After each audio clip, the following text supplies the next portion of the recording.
Today I'm going to tell you about QR factorization. After this video you will know basic notions of QR factorization and how to use it.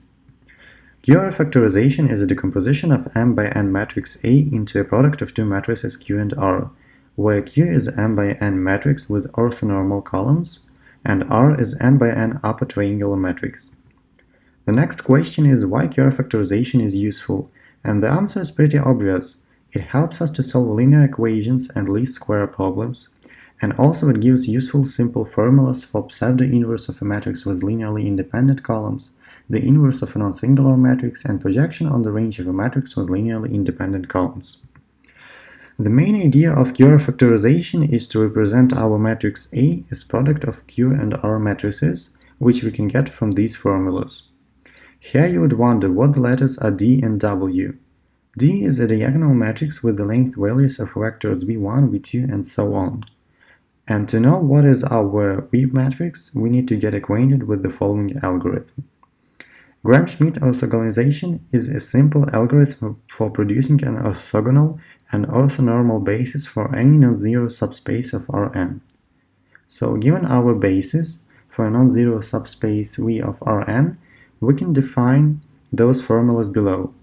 And after their calculations, we can get our set of vectors, which is an orthogonal basis for V.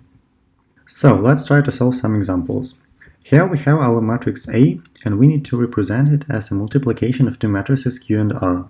In other words, we just need to find a QR factorization of our matrix A. To do this, firstly we need to calculate our vectors v1, v2, and v3, and to do this we can use the formulas that were on the previous slide.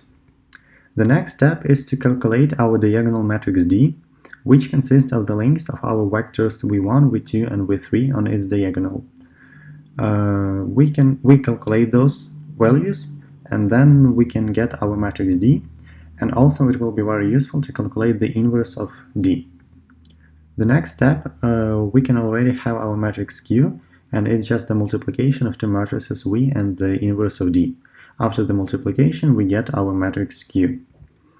And the last step is to find the matrix R, which is the multiplication of inverse of our matrix D, the transpose matrix V, and matrix A. Firstly, let's calculate the multiplication of transposed matrix V and A. After that, we can multiply our result by an inverse matrix D, and after that get an R matrix. So as you can see, LA is easy. Thanks for your attention.